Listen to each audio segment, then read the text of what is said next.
Every life has a soundtrack. Join me as we invite guests to share their journey through music, one song at a time. 10 moments, 10 memories.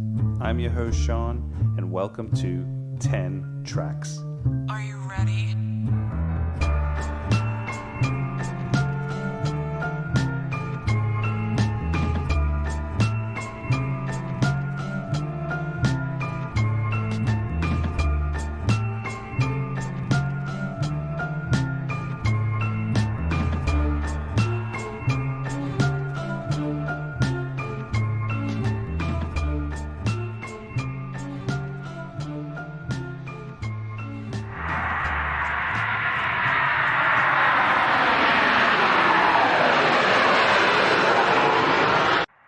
Welcome to 10 Tracks. My guest today is Genevieve Skory, former sales executive turned business coach for high-achieving women entrepreneurs.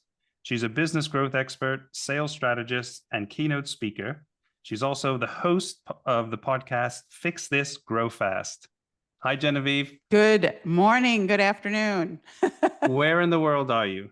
I am in sunny Scottsdale, Arizona. If you're watching, you can see all the sun flooding in. I love The end of my sun, the beginning of your sun. So we share the sun for a little bit longer. Just a little bit, absolutely. Thank you for being here. You're obviously a business coach, but you focus mostly on women. I do. Yeah, I feel like that's my thing. Having had a business of my own, working really hard to figure stuff out and getting advice predominantly from men. I felt like there was a lot of room for women to coach women and who had been in business and who had entrepreneurial experiences, because I think we think different, we feel different, we have different goals for the most part. So yeah, that's my specialty. So what is your background then? What were you in, like, types of businesses were you involved? So I started off in corporate America. My background is psychology, and Okay. and oddly decided very young in my career that I didn't want to spend all day listening to people's problems. Well, it's kind of what I do now, so it's kind of funny. But I really felt like I wanted to do more for people, and there's not a lot you can do with a degree in a bachelor's degree in psychology. So I ventured into the corporate world. I worked for small technology companies. I worked for large technology companies. And then I became an entrepreneur because my husband decided, he did, honestly. We were doing this little thing on the side. And when we were newlyweds, we needed some money. We were doing some stuff on the side. And he said, hey, what would happen if we did this full time? And so we jumped into entrepreneurship, learned a lot of things the hard way. No one in my family was an independent business owner. I have one uncle, maybe, who was. So I didn't have any help. And from there, just dodged around doing corporate things, building my own businesses, and then jumping kind of back and forth. It was like corporate entrepreneurship. And my last corporate gig was at a $350 million health and wellness company. And I was like, I love health and wellness, but I also really love people having their own things. So that's like, I'm a big fan of people having the support they need for those things. And getting into your tracks for the show, how hard was this for you to pick 10 songs? Do people tell you it's hard? Because I will tell you it was hard at first. Fun fact, when I was looking at your podcast, I was like, oh, pick me. This sounds like so much fun. And then you're like, I need your 10 songs. And I was like, oh, shoot. And I will say, for a little while, I was a cold sweat. I was panicky, panicky and judgmental about my songs. I thought, these are not very sophisticated songs, but they are who I am. And then it turned from this kind of interesting task that scared me to, honestly, this beautiful trip down memory lane where it immediately took me back to every instance in my life where there was something emotional and good. And so I was like, this could be a therapy. I'm just saying. it from the guests I've had previously, I think there is a therapy, but there's so much that they've explored in themselves and been able to share. And by releasing, some are great memories, some are things that they didn't want to talk about, but by talking about it, they were able to release. So I hope it is a therapy. Music, personally, I think music is part of your health, and everyone should have incorporated in somewhere in their life, any kind of music, whichever, my previous guest recently is working with plants to do plant music, and like plants as the instruments, as the artists, with human artists. Wow. And so that was really interesting to hear music made by plants and people. And obviously plants have a lot of healing aspects to it. So that was a new first as well. It's like a new genre of music. Yeah. Well, I had a new appreciation for how much music brings people together. And in a world that feels a little divisive, at least over here in the States, more music. That's more music. It is, I think, unifying more than anything else. Tell us a little bit about your podcast, Fix This, Grow Fast. Yeah, so the podcast is designed to teach women what I know about selling. So I started off in sales reluctantly. When you have, as I mentioned, when you have a degree in psychology and you go to look for work and it's not an advanced degree, I think you're going to end up in a sales job. And I was in sales super reluctantly, even though I did sales in some way, shape, or form almost my entire life. So I started selling. The first selling that I will tell you that I did was selling people how to exercise, like overweight people to exercise. So I worked for this company that was called the Richard Simmons Anatomy Asylum. And it was for women 30 pounds and more overweight. And wow. and I always felt like I was selling people on having to work out. Like you showed up for the class, but it was my job to sell you on actually putting the effort in and to, the experience and what have you. And then I started selling memberships. And then from there, I started selling computers and, then you have your own business. And when you have your own business, everything is sales. If you have no sales, there's no cash in the door. And so I decided that I would get good at it. It took me a while. I was protesting quite a bit, not good at it, not making money. And then I thought, you know what? If I'm going to do this, I may as well figure out how to do it well. And I spent a lot of time working on mindset and what makes people pushy and what experiences felt really good about selling. And so I just dug into that and became just really good at not only sales strategy, helping people get what they needed out of products or services. And it became very enjoyable. So the podcast is fix one thing to accelerate the growth of your business around the subject of sales techniques, sales mindset, sales stories, all the things sales. Yeah. It seems like people are, when you say the word sales, it's like, oh no, I don't like sales. I don't want to be in sales. Yet 100. I mean, you lobby for so much in your life, whether you want to go, you want to eat this food, you want to go to the movie here. So you're selling regardless of whether you are aware or, conscious of it. I think it's just a matter of how you can work with people and give them compelling reasons to trust you and to believe you. And trust you is the thing. And you're right. To me, sales is communication 101 in all sincerity. And it's psychology of people in general.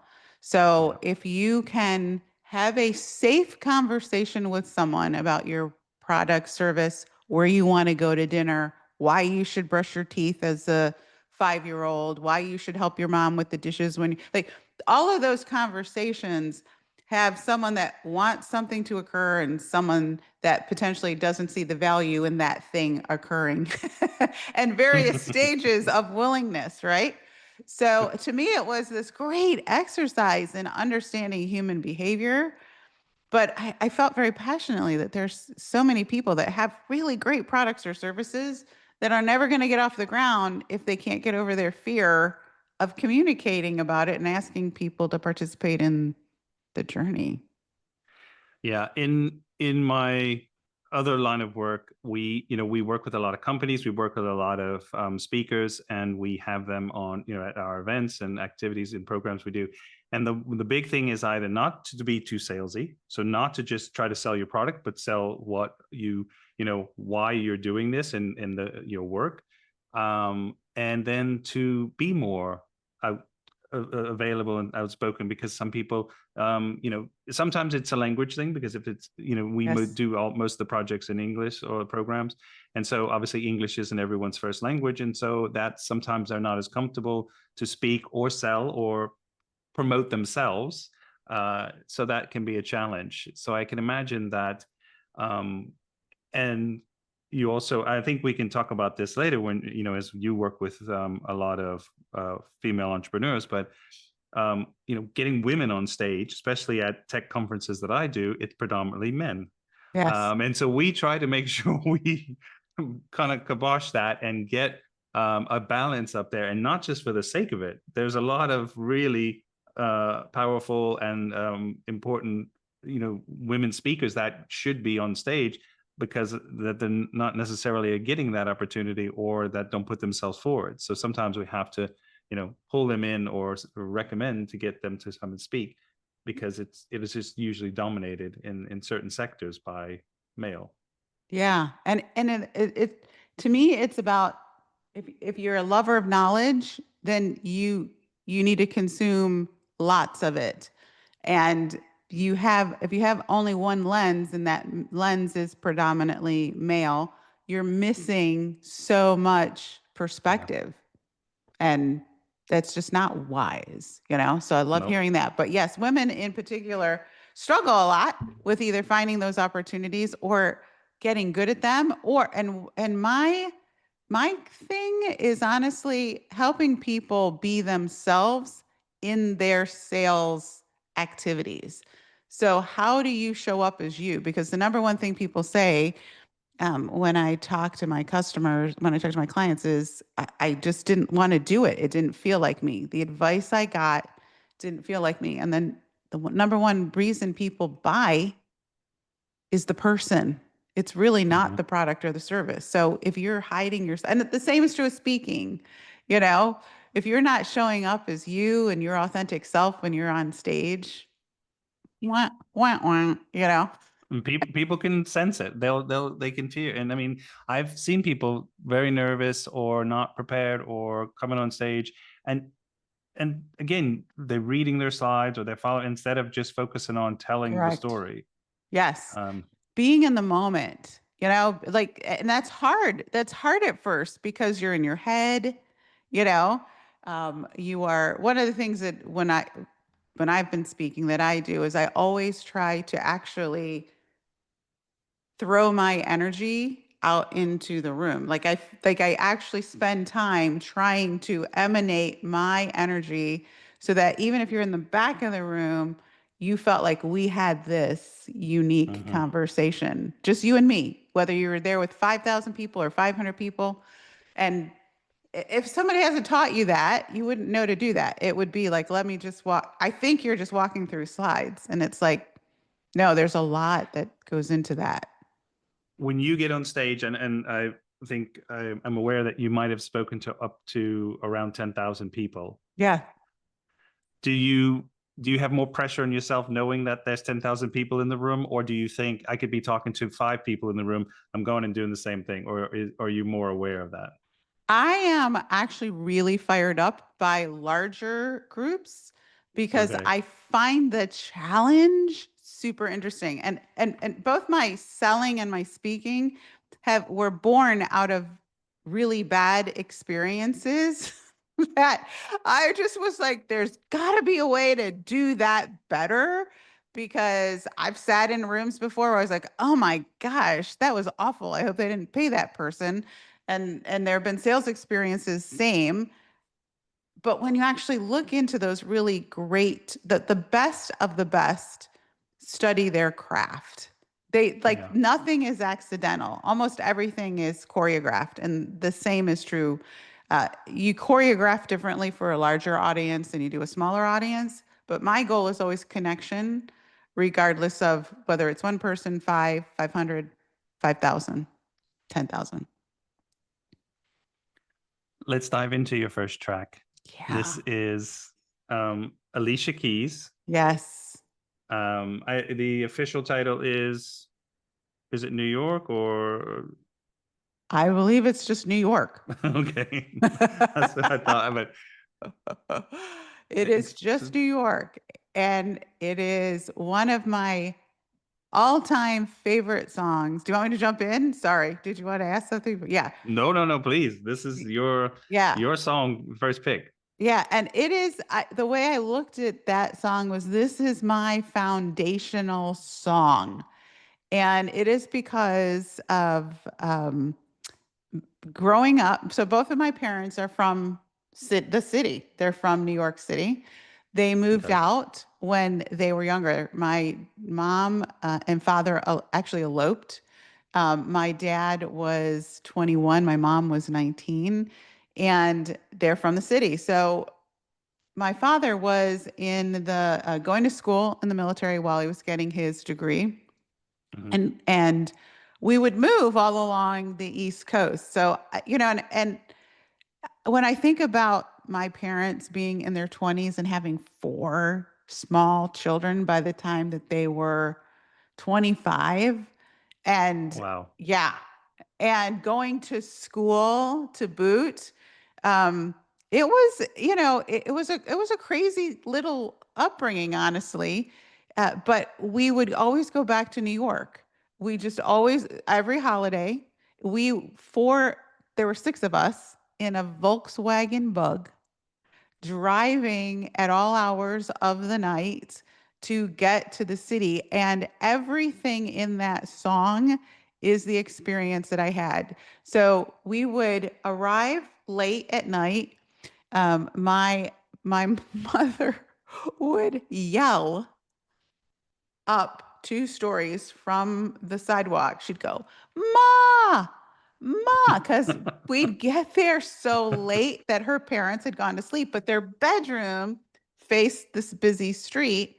And she would wake them up. If you can imagine yelling, like on this block, yelling, and then she'd wad up the keys and put them in a handkerchief and throw them down, and then we'd unlock it, and that's how we'd get in.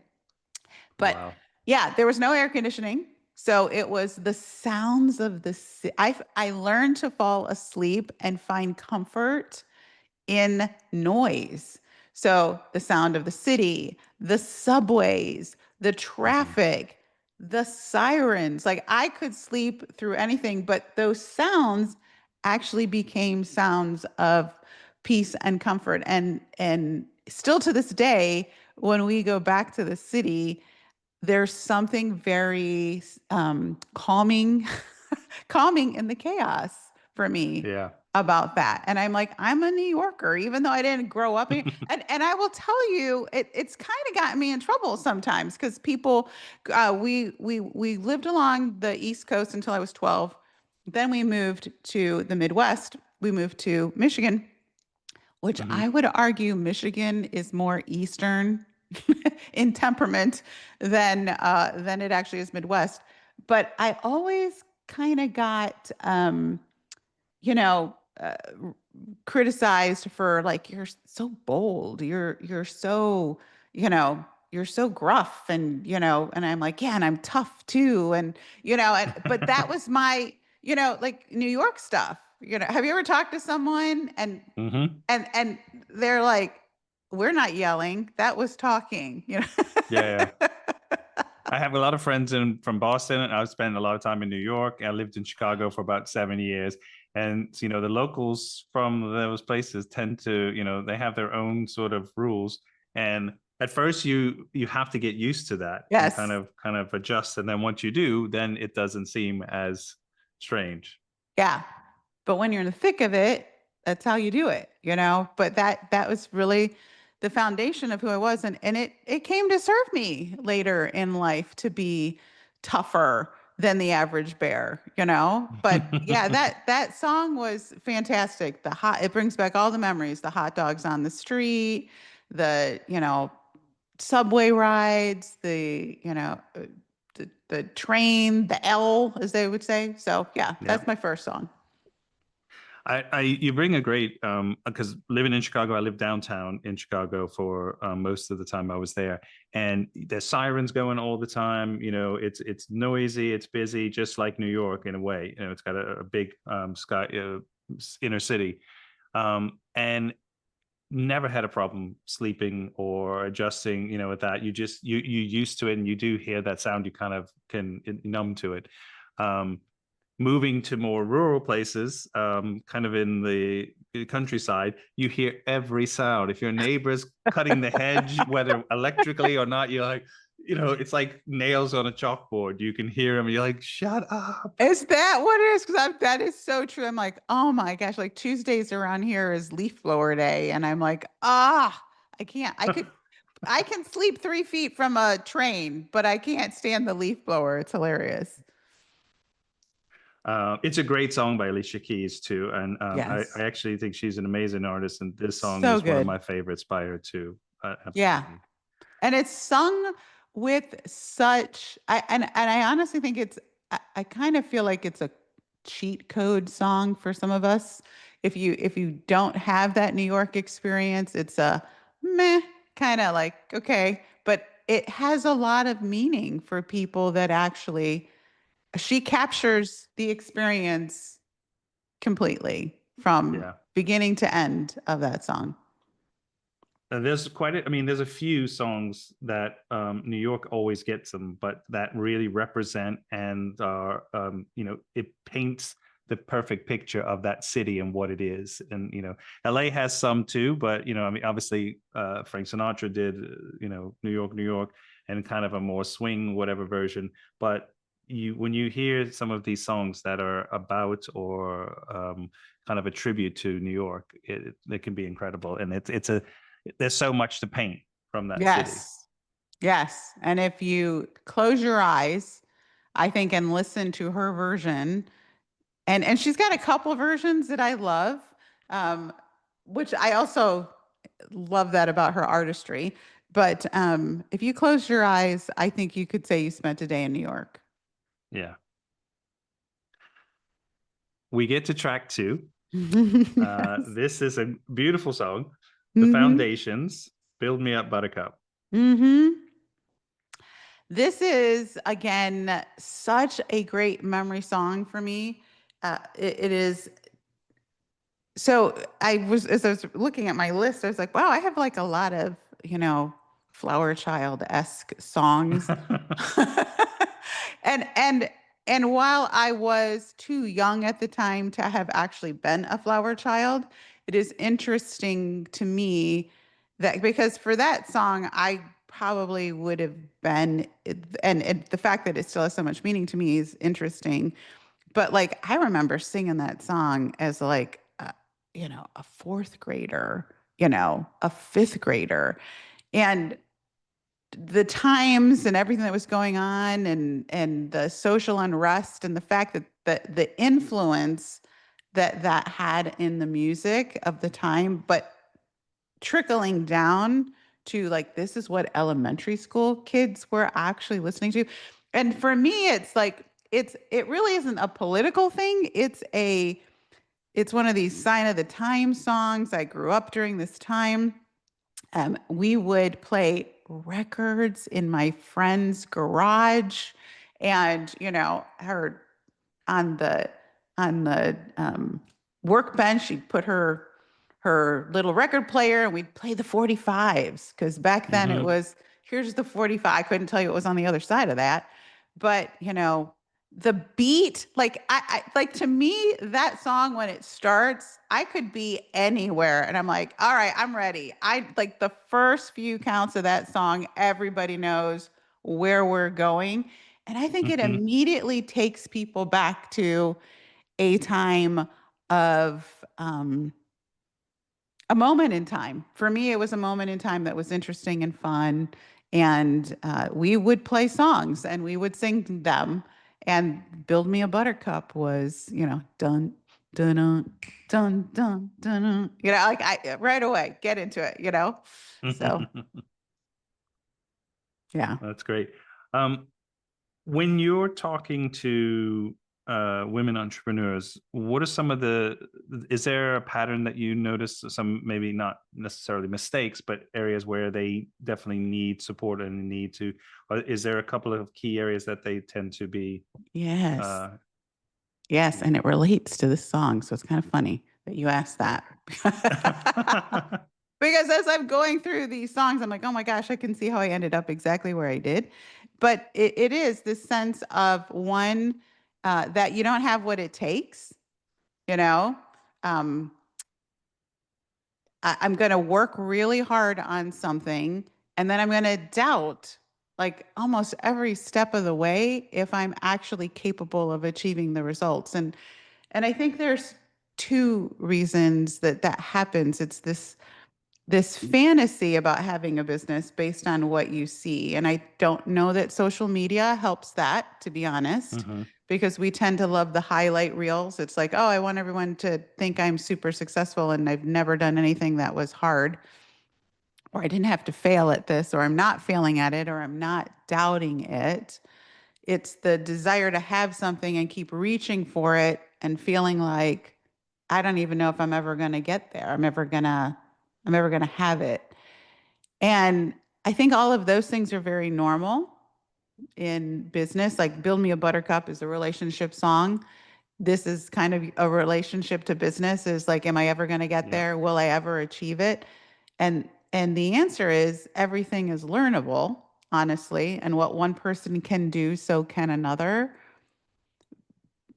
But a lot of women, I think because we juggle multiple roles, we don't have as straight a line Yeah. to the information, or a straight a line to the path of success. So I think women need support, honestly, more emotionally than tactically. And I know, like, when I call my buddies on a bad day, and I have some friends that have very good jobs with big companies. And when I hear things like, yeah, that's just kind of how it goes, I just want to know it's normal. I just want to know. Okay, Mhm. as long as this is a signpost that I'm still in the game, then that's good. Yeah. I have a business colleague, and she's a consultant and also has her own business that she's starting up. And she did a post on LinkedIn recently where this was a few months back, and it was like International Women's Day. And she's like, we don't need a day to celebrate. We need investments. We need funding. We need, she kind of reeled off a list. And I was like, this is excellent. And reposted it for her as well. But it was so true. I think we get lost in these things. Like, we're just going to give you a little kudos, and, oh, you I have know. this day as a celebration, la di da. And that's supposed to make up for not getting, an equal seat, or the seat at the table. Yeah. And uh, and it's funny too, because I think even when you do get a seat at the table, there's some dysfunction there, even sometimes among other women, because the seats are so few and far between. Right. And so, and I think that's different for women than it is men, because I think you get a seat at the table, you expect to have the support of the other women around you, but the other women around you see you as a threat because you have the one seat that they think is available for women, whereas men might have, you know, 8 seats for every one that a woman Right. does. And so I think the emotional support and awareness, just the awareness that like it is tough. It is tough. Do you feel like there's more it's more critical or more criticism between women on women, when it comes to achieving, succeeding? Is there, that's more I instead of do. supporting each other? My experience is yes. My experience has been yes, that especially in the corporate world, that women tend to be more critical, and I'm guilty of it as well. So I'm not going to pretend that I'm not, but I learned from it. I was like, geez, Louise, like she had it hard, and I didn't realize how hard she had it until I had that job. And I Mm-hmm. was like, yeah, it could have been a lot more supportive. Absolutely could have been a lot more supportive. And learned that we all win when one of us wins. And, Yeah. and by the way, we all win when the company wins. Mm-hmm. So I do think that women tend to be more critical. I do think that women also tend, and I think it's based on fear more than anything. Like, I don't think there's an inherent desire to tear other women down. I just think there's a fear. There's a scarcity mindset that you and I can't both be right. You and I both can't be good, you know? So that's kind of sad. I think the scarcity is a good point. Yeah, that's probably which, Yep. these are barriers we need to break for sure. I I agree. And I will tell you, the women that I have worked for have been the best jobs that I had. Honestly, when I have had the benefit of actually reporting to another woman, I- they I and it's not, and I'm not even going to say like, oh, it was because they just understood the things. It was just their whole approach was so much more aligned with how I wanted to experience life and work. And it brought out the best in me instead of, Hmm. the scarcity thing. Yeah. Let's get to track 3. Yes. This is an iconic track, from especially kind of fits into that same genre that you were Yes. mentioning earlier. This is Yeah. Don McLean, American Pie. Yeah. And what is so interesting about this would have been probably 12 years later for me in terms of like if I were to plunk myself on my timeline, which means that this old song, right, somehow still lived on and created this experience. And the memory I have here is middle school. It is being in the Midwest. It is having a best friend who she and I are both kind of quirky and nerdy. And it is literally writing down the words to this song and passing notes in between classes. And, it's like, okay, how much of the song can we actually memorize? Like, there was so much pride in being able to memorize this 5 minutes. Like, it was like long, long time ago. I'm like, I can still remember when the music used to, it's like, I could go on, but it was the melody, it was the some songs paint better pictures than others.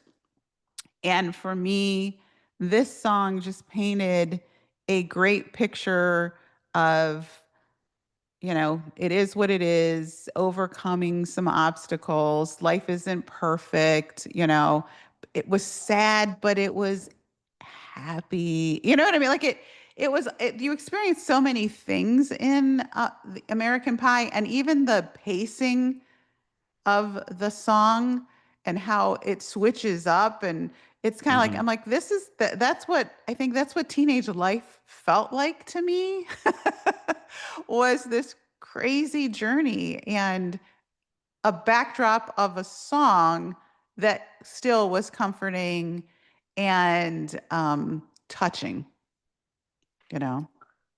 There's definitely, I mean, listening to it recently and from your playlist, I'm hearing new things in it that I probably just subconsciously didn't pick up.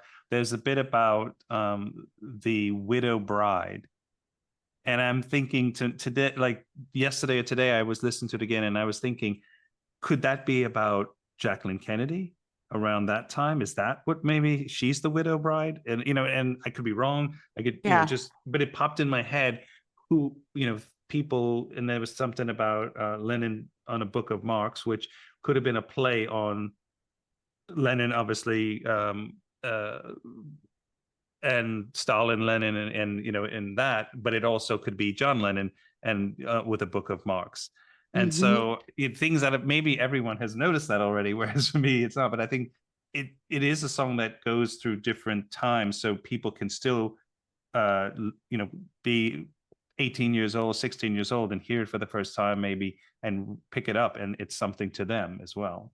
It has layers. It definitely has layers. And, it reminds me of, I don't know the name of this, this Instagram account, but there's an Instagram account of two, I'm going to say young because they're younger than me by a lot, two young adults listening to old music. Like, I would say old music, but like it would be them listening to something like American Pie, right? So the song is playing and they're like, okay, and then they're like, oh, and they're getting all excited and animated. But this would be one of those songs that I think you could have that experience, even having listened to it before, let alone never hearing it before. But yes, I think there's different meaning at different stages of your life. But for me, it was the journey, the song, a little bit of taking me back in time to, be in that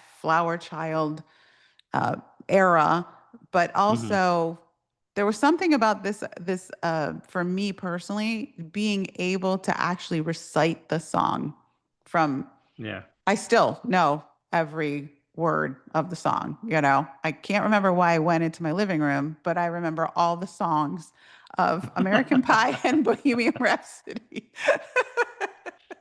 Which is a good segue to the next one. But I think it's almost like Don McLean's version of Dylan's "The Times Are Changing." Yes. It's kind of like passing that torch, saying, here's where we are, and this is what's been happening in this crazy world. Yeah. And it's also a tribute, right? So it's a tribute about the artist who died in the plane. I can't remember the exact, but it's also a tribute to a group that had a big voice.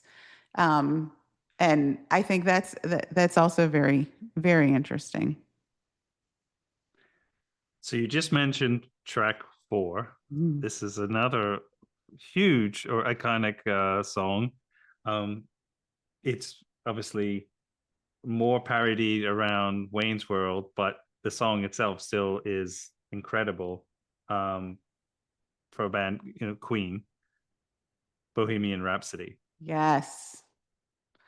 Bohemian Rhapsody is still such an interesting song to me, based on even just the lyrics. Is this the real life? Is this just fantasy? I am experiencing that now. I kind of, I'm like, is this really what's happening? Like, is this where I'm current? And I think for me, as I'm finding myself in my life, and again, starting with like, hey, I'm this New Yorker girl. I've got kind of this somewhat tough, gruff exterior. I can keep up with the best of them. I can argue. We can have fun. I love fun. I love music. Going through, becoming who I am. Bohemian Rhapsody was this song of being a young adult trying to figure out, what do we do with this? So we've had, 18 years of living so far. Some of it good, some of it bad. What do we do with this? Who do we want to become?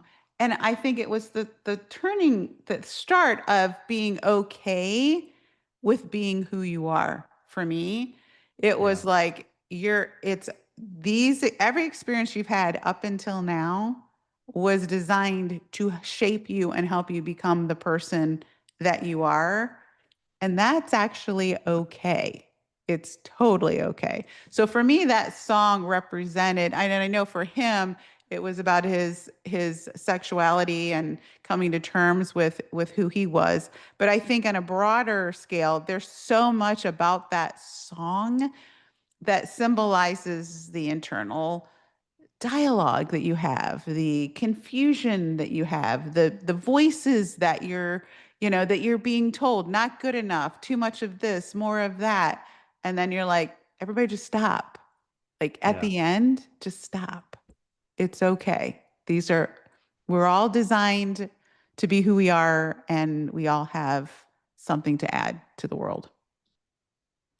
And if you look at the history of the song and how it got made, there was also, the record company thought it was too long. They thought it was a mishmash of different parts put together. They didn't think it was anything to be a hit. And once again, it just proves how wrong, corporate record, that style is to understanding what will resonate. Because again, going back to what your job is, teaching people to speak their truth. And this song is a lot of truth, and people resonate with that. Even if they're not going through the same thing, they can resonate with this, and these pieces put together in maybe, as you do, come together in such a way that people resonate and love it. And why this could be played for the whole song on the radio, which you only do 3 minutes and 15 seconds or so on the radio, which is rubbish. But anyway. Yeah. And it is super interesting for people for me, it was a time in my life that I was making a decision about, you're either going to be okay with who you are, or you're going to have to conform into something that everybody else wants you to be. And I think in business, that's exactly how the choices that people face. One, entrepreneurship alone, unless you're from a family of entrepreneurs, that's like its whole different thing. Nobody understands that. Like when you tell people, hey, you know what, I'm going to leave a good paying job and go start my own thing, immediately everybody's scared for you. You must be crazy.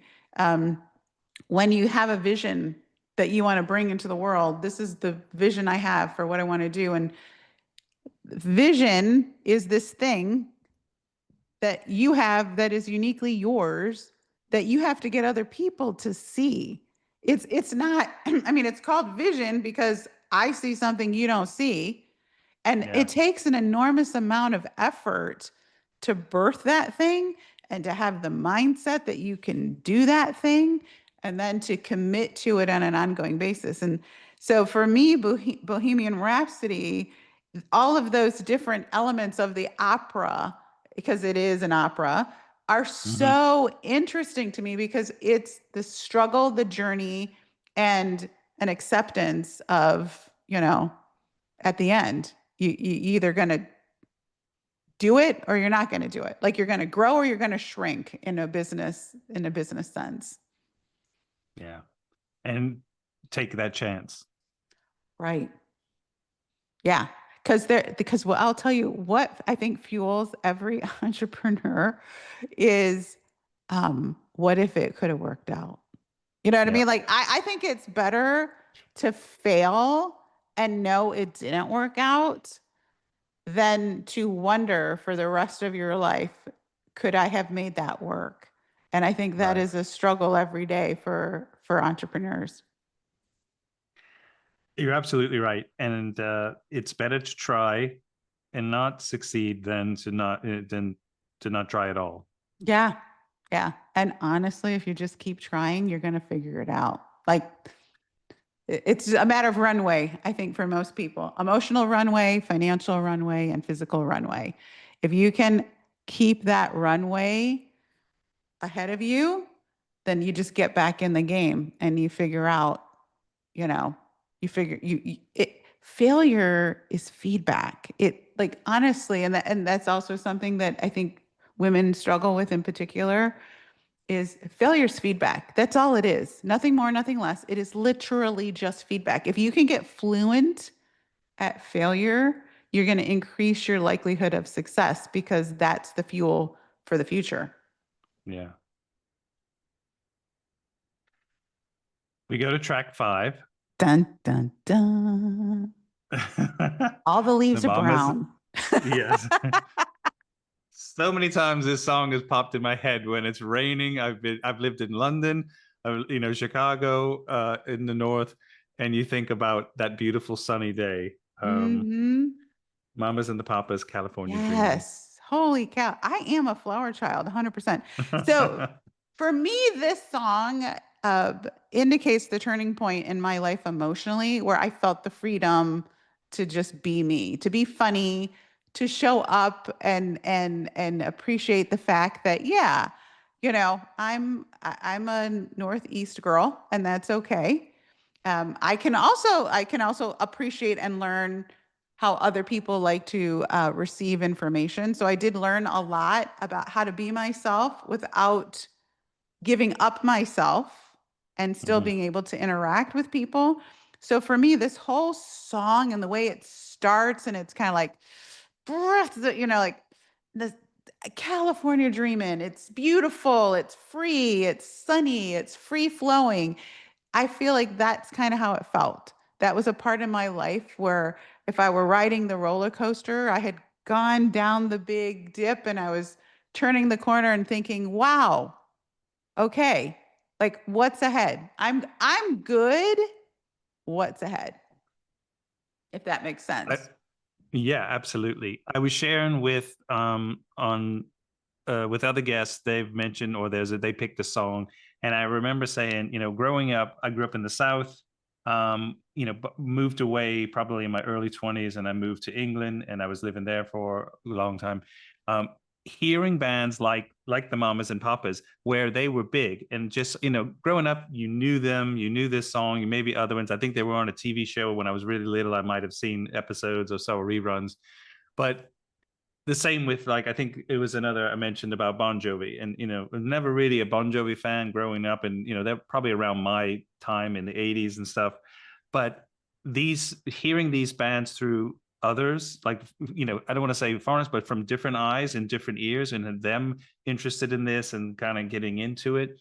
And it's like, wow, because we stuff that maybe I took for granted growing up, I thinking, oh yeah, that's just that kind of band or this or that. So I actually revisited the Mamas and Papas. Obviously, this song is iconic. And then when you listen to the lyrics, especially like just what you're saying, and thinking about how that relates to you and how you come a part of it. So Yeah. it's really cool. Yeah.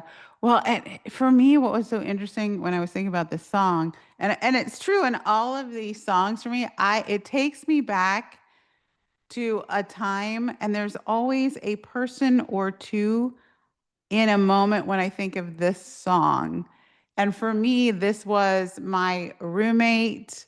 We had our first gigs where we were living on our own. And whether we were getting ready for work in the morning or we were getting ready to go out at night, we would spontaneous, like no matter where one of us was, we would start the song and the other person would pop into the room, grab the harmony, and like we would just be like, oh, singing like, like nobody cared. Like, and I have such great memories of, and I could still call her today and be like, all the leaves are, and she would jump in, all the leaves are brown. Did you And also have hairbrushes that you were a singing with as 100. It well? was a curling iron. It was a curling iron.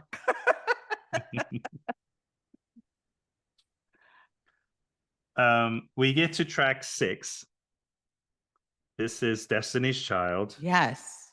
Jumpin', jumpin'. Jumping, jumping, because the ladies are going out. So now, and I Yes. will tell you, same friend, right? So now it's okay. So we've gone through who are we? Who do we want to be?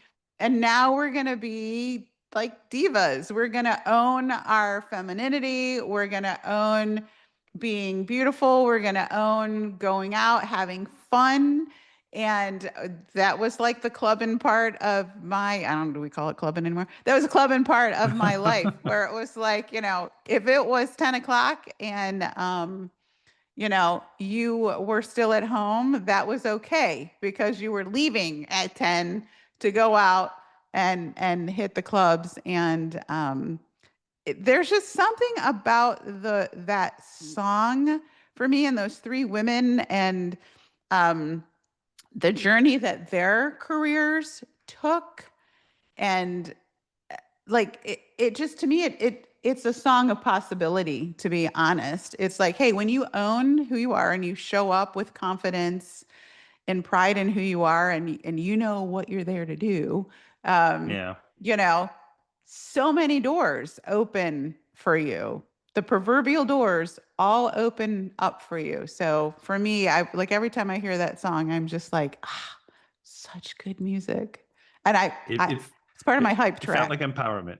Yes, Which it is. That is it. That's the word. And I have a track that I play before I speak, and that is one of the songs on the this one. full blast in my ear. Full blast in my ear.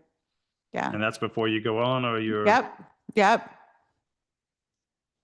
And I actually, that was a question that I was thinking ahead of time, is there one of these that actually is your kind of like, okay, we're doing this now, we're on. That's yeah, that's the get ready. It's about to go down song. Jumpin', jumpin'. Jumpin', jumpin'. So you've mentioned about kind of talking like straight talk, or you being very direct. How does that come across with to say female entrepreneurs when you're speaking to them? Because sometimes you have to cut through some of the coddling or anything and just really just give it to them direct. Yeah. So I think I am like a Shiraz, like I'm a little peppery, some tannins, some good tannin, a lot of flavor, a lot of different complex flavors. And that's not for everybody. And I'm okay. I'm okay with that. I like to help women get to their next level who Yeah, are like I did the things. And for me, that's important because I really like winning and I like seeing people win, and I like the shortest route to winning. So I tend to really dial down fluff. I'm not a fluff girl. And a lot of my clients will tell me, just, and I do ask, it's all permission based. I'm like, do you want the long, kind, hold your hand, I'll tell you when you're ready version? Or do you want the just hit me up, and let's get this over with? And yeah. 9 times out of 10, people say, just give it to me. And that's how I like to get my advice too. I'm like, listen, I don't need the drama. Don't worry about my feelings. Just tell me what I need to do. And so that's how I tend to want to coach people. Now, there are definitely times that I will meet with people and I can tell, like, oh, she's broken. You have to know when to insert that kind of feedback. And so part of, I think, what makes my job so fun for me is I'm able to read the difference between, hey, here comes the straight talk and here comes the empowerment talk. And there has to be a balance of both to be successful, because if somebody's all up in their head, we're not going to solve a Yeah. problem, you know? So we got to get them to that thinking part of their brain. And how difficult is it for them to trust you? I think it isn't that difficult because I tend to get wins quickly. I think it's harder for them to trust themselves, to be Yeah. honest. Like, to me, that the work is I- ideally what I would do is work myself out of my job, right? So, and I do think that there's a coach for every season of somebody's career, and I don't think the same coach works for anybody long term. Can we be friends? Can we? Yeah, we can still stay in touch. But like, if I'm still coaching you 5 years, 6 years later, Mm. Either, I don't know. I just kind of feel like, gosh, there's a cap to what I know and what the value I can bring. And I'm happy to usher people through a time in their life. But for me, it's more about getting them to trust themselves, because I really think most people inherently know what to do. It's kind of this question of, why don't you do it then? Right.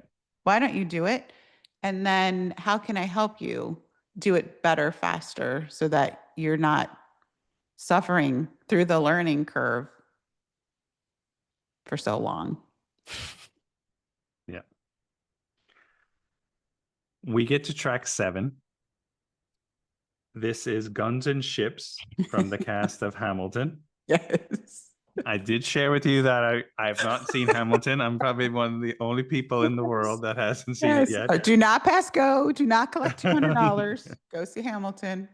Yes. Yeah. So, and as I was telling you, this is an interesting love of mine, because I was introduced to Hamilton by my children, and this song is part of our journey across the country to move to Arizona. So we lived in Michigan. Mhm. And I grew up in Michigan. We lived in the East What Coast, part of Michigan? outside of the Detroit area. So Metro Okay. Detroit area. And, didn't, I never disliked Michigan until I got older. So when I got older and started seeing other parts of the country, I started to ask myself, we live here, why? Why do we why do we live here?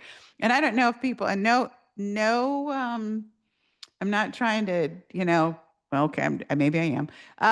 The thing about Michigan is, unless you live on on a lake in Michigan, which I Mhm. think compensates for what I'm about to say, it is like living in Gotham City from like end of September to May. And I mean, like, this cloud formation moves in. It's great. People are like, oh, you moved because of the snow? And I'm like, no, I love snow. I moved because I didn't see the sun for like 9 months. It was Mhm. terrible. And I used to fly, and I could tell when we were crossing over Lake Michigan, because you'd hit the wall of clouds. And I came out to visit in Arizona, and I thought I never wanted to come back. And so we made a decision to move our entire family from Michigan to Arizona. And we listened to Hamilton for 3 days in the car, the entire family. So the entire family knows all the lyrics to all, but it was kind of an interesting song, or an interesting series of songs to listen to while you're making a new start.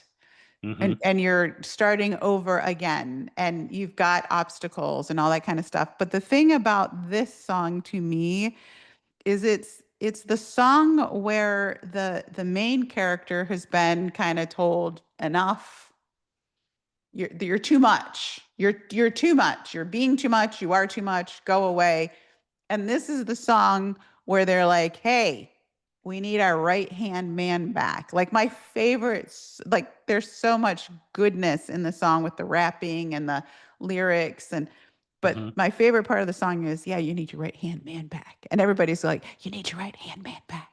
You need your, and it's kind of like, to me, this resurrection song of like, see, you were the right person for the job.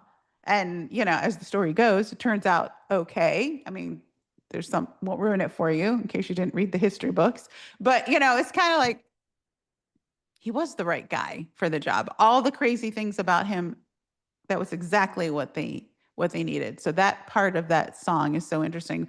Plus, just the whole story of being this underdog, you know, Mhm. and winning because of your passion and your tenacity, which is, to me, life. Yeah, of course. How bad do you want it? It, it's it. it seems so obvious and so like, there, but sometimes it is tough and people don't, sometimes they don't get out their own way. Sometimes they are struggling. I think there are these clouds that they develop that they can't see. Yeah. And, Hamilton was not a good guy. Like, it's not a story of a guy that was like, he was such a great guy and he was so deserving. He was full of flaws. He was super Mm. ambitious. He was cocky and rude. And, he was unfaithful and, there's tragedy. But that is life, like, and again, Yeah. to me, it's, I think so many people, and in particular in business, they're working for the future that they wish to have, that they miss the moments that they're in. And that's really sad. And I experienced that even in the corporate world. It was kind of like, well, I'll be happy when, or we'll go on this vacation when, Yeah. or, we'll have time for this when. And when was always in the future. And I learned that, that isn't the healthiest way to pursue a career or life. Right. But you have to learn through sometimes the pitfalls and to do this as you and to make it up as you go along and to change those. I've gone through a lot of that too in the corporate world where you put sacrifice so much when you don't need to.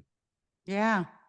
Or you tie your whole identity up in something superficial. Like, Mm. I loved being good at what I do, which is, again, I'm jumping to my next song here, but I love being good. I love being the best. I love striving for for excellence to help other people be good. Like, if I were going to be a surgeon, I'd want to be the best surgeon. I would. I'd really want to be the very best surgeon so that I could help more people. And but what you can get tied up in is your worth is tied to your productivity, and Mm-hmm. not learning how to reset your nervous system after those things happen, which I didn't. Well, I'll tell you more in our next song. Okay. But do you ever feel that some of the women tell you that, well, for me as an entrepreneur and startup, I have to be on 24/7. I have to Yeah. always be available. I have to, so they lose that balance that they want to have with their family, with their personal life, wherever they are, in that level. Um, you think that, well, I don't have a job where I can go on holiday or get paid vacation. I have to just I have to be available. Yeah. So it turns out that is actually a trauma response, and not necessarily, which I learned, and not Hmm. necessarily tied to whether you're an entrepreneur or you're a corporate person.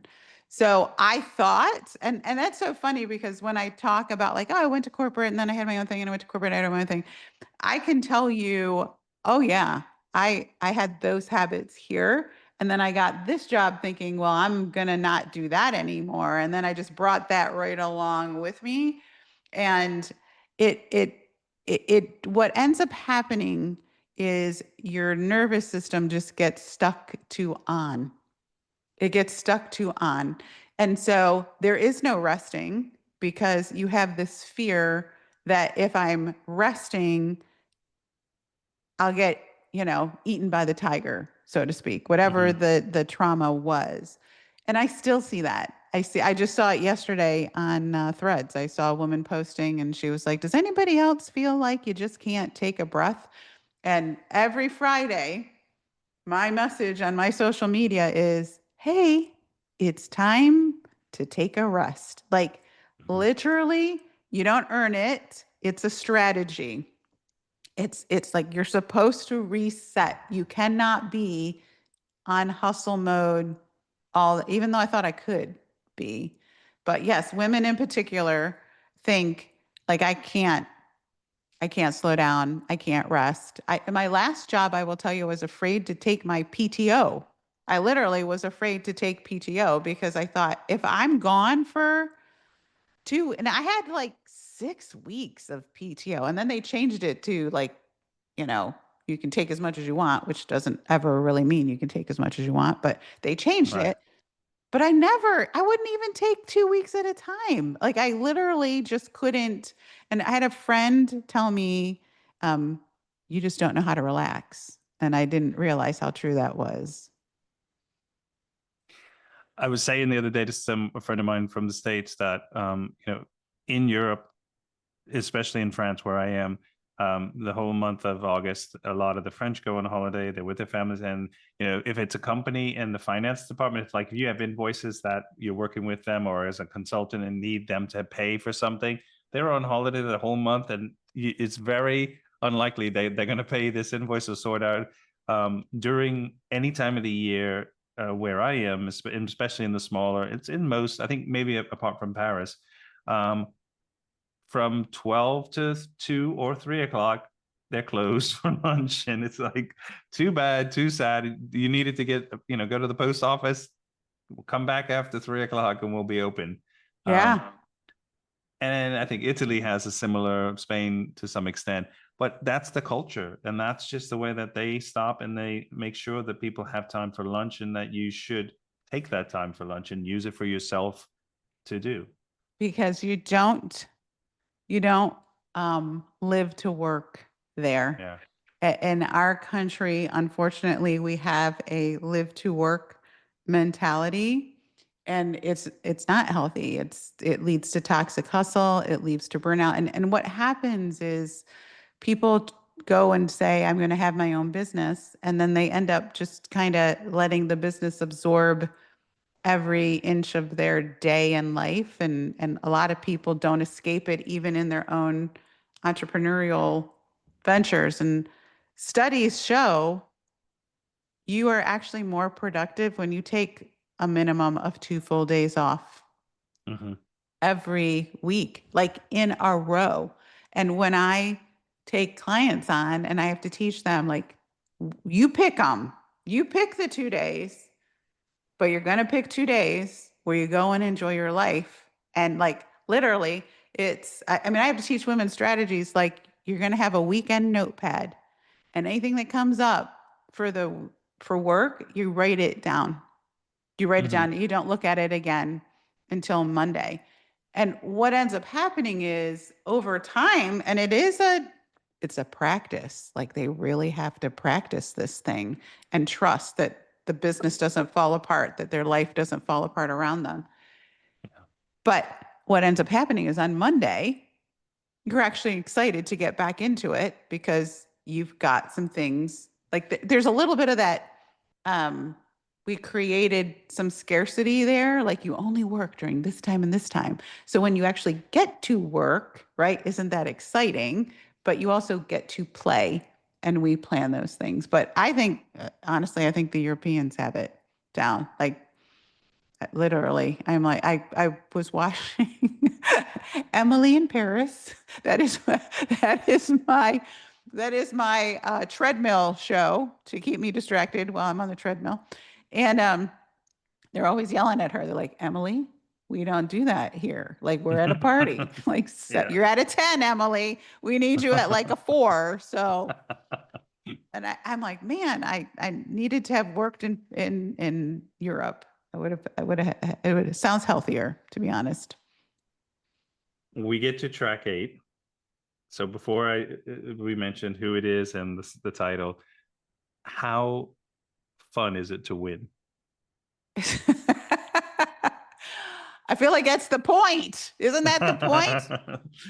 Some people, maybe they don't find it fun when they win. I don't know, but I mean, it's a good feeling when you close a deal, when you get a new client or something. But yeah. So what I learned about winning the hard way was that I was focusing too much on winning big things and not focusing enough on winning every day. Yeah. That's so true. So it's important that you figure out, how do I win my day? What does winning my day look like? And in the pursuit of winning the big things, you've got to be winning every day. Otherwise, you don't want to do it. I was with another coach who were talking and saying, you should write down all of the wins, like anything for your week, especially it was kind of like this money calculator type of Excel sheet or something. And she's like, put down whatever. So, one of the uh, organic supermarkets around here, they have a thing where every time you spend, you get some credits back. So you get it in amount. So sometimes it could be €5 or €10 or whatever. And so the other day I was going in there and they're like, you have €5. Do you want to use it? And so it's like, yeah. And I don't even think about that as a win when it's, it is something that because of my loyalty or because I go to this store so much that I get this kind of credit back and think about just that little, green light that I should be, deserving or respect or thanking myself for. Yeah. And that little dopamine hit matters. Like, it matters every day. And I never actually thought that through as I was creating big things, that like I have to create wins in my day every single day just to keep my brain having success, you know? So So where winning. where does this song fit into that for you now? DJ Khaled, All I Do Is Win. All I do is win. Because it actually, it's, to me, it's a double-edged sword song. So this mentality that I had, that like all I do is win, win, win, it's like, okay, but on the other side of that is all I do is work, work, work. All I Yeah. do is stress, stress, stress. All I do is push, push, push. All I do is hustle, hustle, hustle. And all of those things came with this mentality of all I do is win. Now, things do always work out for me. Like, it's funny to look at, and I honestly think that if people look out across their life, if you're still above ground, things do always work out for you, for the record. Yeah. The question is whether you're seeing those little things that are working out for you. And I learned the hard way because I was winning so hard that I burned myself out. That winning looks like a lot of different things, and it's a lot more fun when you can tell yourself, I won. I won because I got to spend time with my husband. I won because, and literally for me, it was something like, I stood in line for this restaurant for 2 hours and then we didn't get a seat. And I literally didn't care. Like, I learned how to go with the flow. That was a win, but those aren't wins that I was calculating before.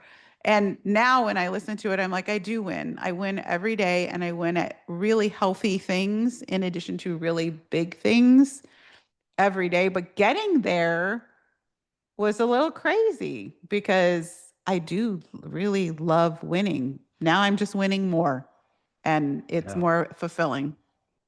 That's beautiful. I really like that. It's definitely for me to keep in mind whenever I don't think I'm winning. I realize I probably am. And the other day, I went to this favorite place here that sells these wonderful croissants, and they only have them for a small bit. Like if you don't get there before 8:30 in the morning, they're gone. And we got there at 8:40, and I saw some, and the lady in front of us grabbed the last three on there, and I was so mad and stupid. And then we actually walked from the house. It was a 20-minute walk to get there. And then we walked back without croissants. And I thought, well, you know what? That actually was probably better, less calories that I needed. And plus I had this great 45 to 50-minute walk back and forth on the Sunday morning. And so I should be, that's the win, and not the missing out on those croissants. Yeah. Well, one of the things that I implement personally, just to keep track, because I am a recovering hustler, toxic hustler, I would say, is I actually have in my notes on my iPhone, I actually have a file that's called Proof I'm Winning.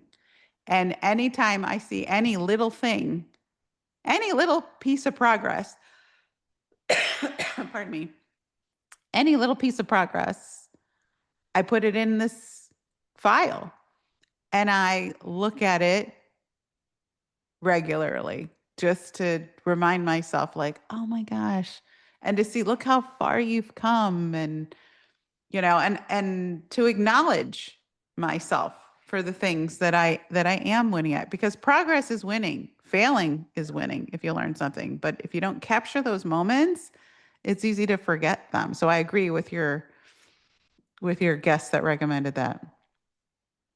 I think learning something is the key there too, right? Yep. Yeah. We get to track 9. Mm-hmm. This is Kelly Clarkson. What doesn't kill you makes you stronger. So we're still not below ground. That's right. Right. So this is kind of like, hey, after I hit this, because when I look at these songs, I can see kind of the journey and the ups and downs, but all of them leading up. And that's kind of life, right? It's like you think you're having a dip, but it's like this dip isn't anything like the dips I had 10 years ago. Like I'm dipping in a whole new range. Like if you were to plot out your life, a dip on the chart up here is very different than a dip on the chart down here. And this is one of those songs where it was kind of like, okay, I figured out that life doesn't happen to me, that it happens for me, that it's easier to go with the flow than it is to try to control everything, which I have I I have tried. My preference is control. Okay. But again, that's a trauma response, and it is actually much easier to acknowledge. Okay, all of those things that happened to me, they happened for me. They actually did teach me things that I needed to learn for the next stage of my life, and I am grateful for them. It's hard when you're in those moments to actually understand that. Like when you hear that, like people that are struggling right now, you know what they don't want to hear? They don't want to hear, well, the good news is, like, yeah, they don't, there's no, when you're in the thick of it, it takes a very enlightened person, I should say, to stop and think, I'm sure there's a silver lining here. Let me look for that. But if you can practice that to some degree every day, even as you look at, like, gosh, why did I react that way? Like what caused that sort of response to that situation? Even though that's not a big thing, it killed my peace in the moment. So what do I need to learn from that? And because I really do believe that the life you have is a byproduct of who you are, and who you're being, and the identity that you have. And if you can move the needle on those things a little bit every day, then in a year, 5 years, 10 years, you're going to be a completely different person and have a completely different experience, one that's more enjoyable. When you're working with women, do you have to say to them about forgiving themselves? Yes. Every day. Every day. It's two things, honestly. It's forgiving yourself, and then it's also exploring, was that something you valued, or was that something that was adopted based on somebody else's desires? Because typically the things that you feel like, you need to forgive yourself are failures of some sort. And then when you look at it, you have to ask questions like, well, okay, what did we learn from that? And is forgiveness really the right thing there? Because we default to, well, I think I need to forgive myself for that. And it's like, well, is that really the right thing? Or is acceptance a better scenario, because forgiveness implies something wrong, like something wrong happened. Okay. If you adopt this viewpoint that there's something to learn there, then there really wasn't, like, there was no wrong answer. It's really just acceptance of, okay, this happened, this is why it happened, and there was some learning that took place. Great. Do you need to be sorry about that? Probably not, so it's kind of, you have to deconstruct some things that people learn. They're self-limiting beliefs. They're kind of funny dubbins that they've put in their brain that are like, well, this is how it works. And it's like, what if it's not? Like, go there with me for a minute. What if that's not how it works? I recently was studying some work and the notion that not only do things happen for you, but the universe works based on every action has an opposite and equal reaction. And like there's so much, like that opens a whole door philosophically in terms of evaluating what happened and what was the ripple effect. And I think most people, when it's brought to their attention that there was something good there that happened, let's look for it and let's learn from it.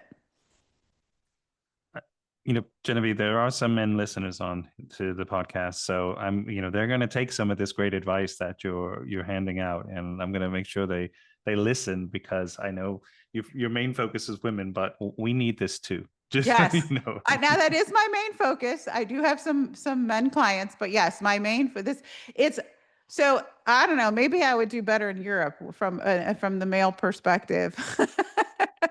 If I can, yes, that is true. When this hits for certain men, then they're like, yes, this is what I'm missing. I need more of this. I agree. There's that 100%. We come to your last track, and you're leaving with a bang. This is a bit of a banger as well. Yes. Feel This Moment. Yes. Pitbull. This is to me the life anthem for me. Feel this moment, the good, the bad, the crazy. I was talking to my husband about some crazy things happening here.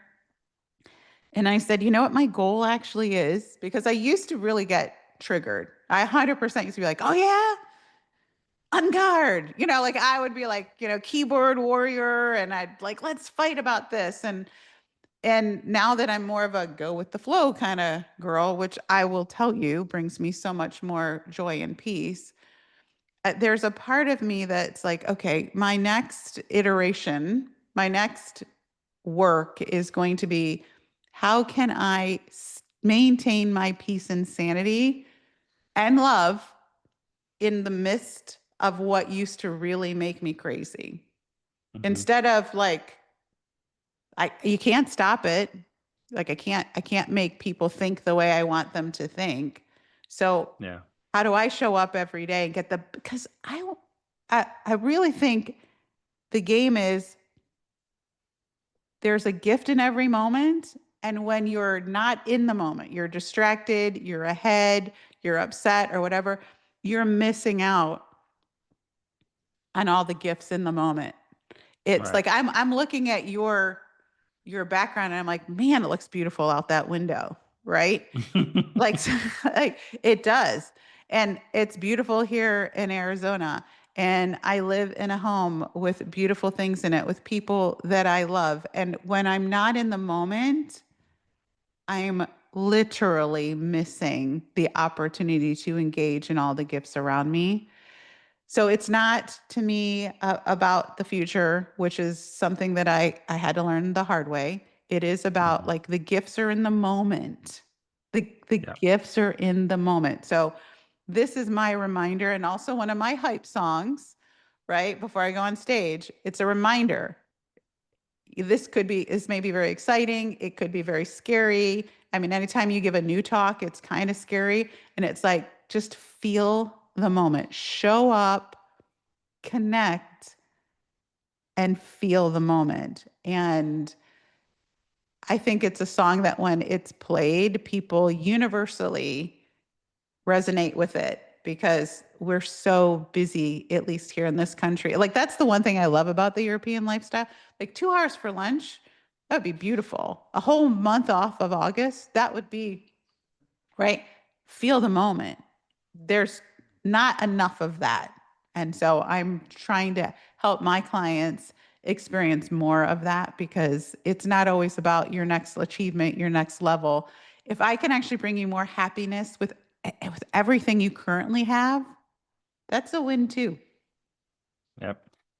It sounds like you are telling, you're trying to teach your clients to, really follow their script, Yes. follow what they're doing, and to focus on that, not to, play their game, not to be worried about that person's game, or what's this game over here, or what's the game I don't even know that's going to start, before. Staying in the moment and staying focused on them. And I think Yes. you said it with coming from sincerity and truth, is they're not trying to pretend to be something they're not. And Yeah. And it is funny because, yes, that is what I do. That is always where we end up. We start with sales because the immediate problem is my business isn't making money, but you got me. The answer is, how do we make this feel more like you? Because when Yeah. we can make it feel more like you can show up as you can enjoy, the rest of it actually falls into place. So Genevieve, what's next for you? What mountain are you still climbing, or want to, you're kind of to achieve and success that you want still to happen? I'm really hoping to get this podcast distributed wide and far for people. It is, to me, I like podcasts. I listen to podcasts. I am moved, honestly, by the like we've met. I wouldn't have met you there's a lot of cool people on this planet. You know what I mean? Like there's just Yeah. and there's a lot of cool people doing cool things. And we don't get exposed to those. So my next game is like, how do I help impact the world in a more positive way? Right now, it feels like it's going to be through business and entrepreneurship. But the bigger game to me is, how do I add more light in a world where people are frustrated, feel like they don't have meaning, and get caught up in, whatever. And I'm like, you're missing it. You're missing the show. You're missing the show. So it's the podcast for me, honestly and truly, is, we're adding an element of storytelling to it where we are hearing from people who have had to go walk the journey. I want to hear everybody's hero's journey. We're all on our own journey. And I think everybody needs to know those steps either look the same, look aligned, need adjusting, but we all have to take those same steps. So besides listening to you on the podcast, where else can people connect with you if they want to reach out and talk to you? I spend a lot of time on Instagram because I'm a storyteller and I like creating stuff. So I'm always like, some of it's goofy, some of it's fun. I mean, that whole platform has its own little way of communicating, but I spend a lot of time on Instagram, social media, Threads. I'm on all of those places. Thank you so much for being a guest. And it's a really honor for you to share your songs and the stories behind those, but also getting to know you and to learning more about what you do. I tell all my guests to be kind, be humble, be loved, and I wish you the best. Thank you. Same to you. Same to you. Thank you.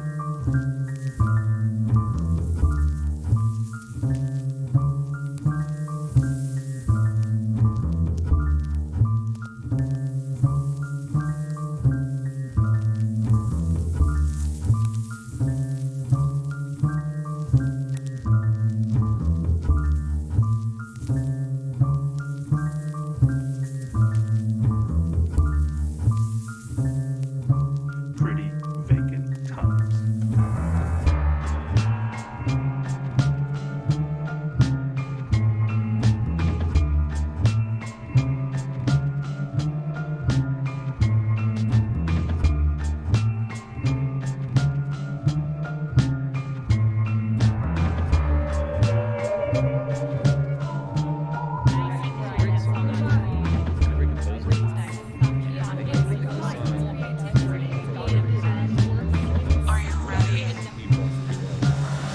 film is really good, I think. Yeah, he suffers for his sports jacket.